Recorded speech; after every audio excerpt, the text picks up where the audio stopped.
श्रोते हो नमस्कार. यशोगाथा स्वामिनीची साड्यांच्या महाराणीची या कार्यक्रमात आपलं मनपूर्वक स्वागत. आज आपल्याकडे स्टुडिओमध्ये गप्पा मारण्यासाठी आलेले आहेत पुण्यातील कुमठेकर रोडवरील साड्यांची महाराणी स्वामिनीचे मालक रियाजभाई उर्फ अब्बूजी. मागच्या भागात आपण ऐकलं की अब्बूजी बनारसहून पुण्याला कसे आले. या पुढचा इतिहास आज आपण ऐकूयात. नमस्कार अब्बूजी. नमस्कार. अब्बूजी, मागच्या एपिसोडमध्ये आपण बोललो की तुमच्या खापर पणजोबांनी पुण्यात येऊन हा व्यवसाय सुरू केला. तर मला हे विचारायला आवडेल की खापर पणजोबांनंतर पुढच्या पिढ्यांनी हा व्यवसाय कसा सांभाळला.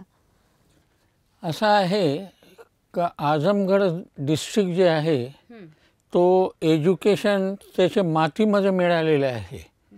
तर हे एकटे गुलाम मोहम्मद पुण्यात आले होते.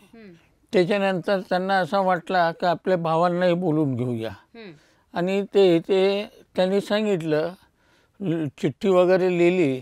तर मग त्याच्यात त्यांची मिसेस आणि त्यांचे भाऊ वगैरे जे आहे तेही पुण्याकडे प्रवास केला त्यांनी आणि इथे घेऊन ते हाजी हिसामुद्दीन हे जे आहे खूप चांगले शिकले होते. तर त्यांना इथे नोकरी मिळाली. नानावाडामध्ये शाळा आहे त्याच्यात नोकरी मिळाली. इंग्लिश स्कूल होती ते आणि तिथे त्यांनी आपली नोकरी सुरू केली.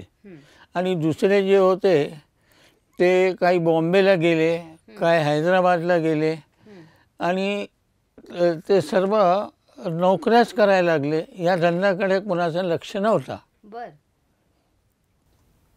पण मग तो व्यवसाय पुढे कोणी नेला. मग हाजी हिसामुद्दीन त्यांनी पुढं हेच व्यवसाय करायचा हा त्यांनी अगदी ठामपणे हे केला होता.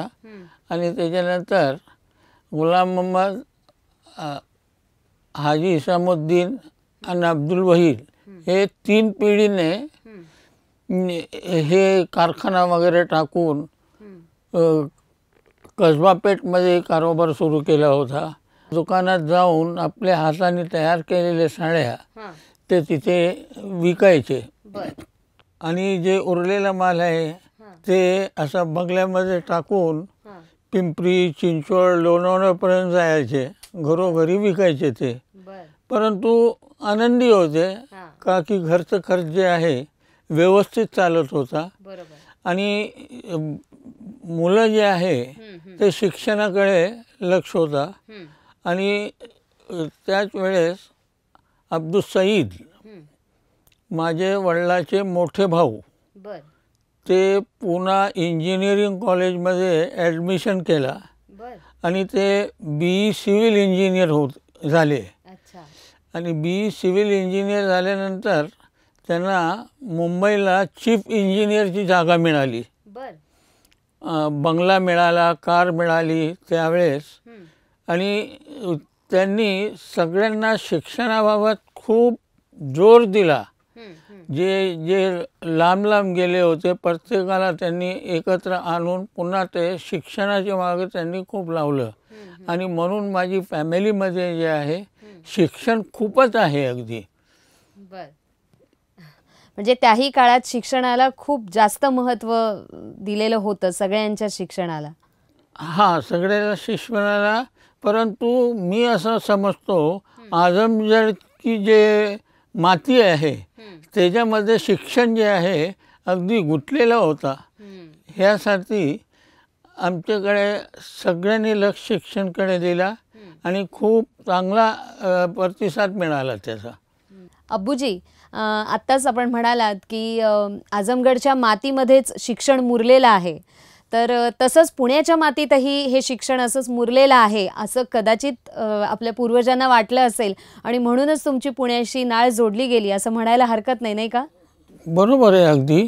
आल्यानंतर राहणीमान बदलली, बोलायचा पद्धत बदलली. हे सर्व इथे पुण्याचीच हे देणगी आहे आम्हाला का यांनी आम्हाला सावरून घेतला. वा. तर श्रोते हो, अबूजींकडून असेच अनेक अनुभव ऐकण्यासाठी आपण भेटणार आहोत यशोगाथा स्वामिनीची, साड्यांच्या महाराणीची या कार्यक्रमाच्या पुढील भागात.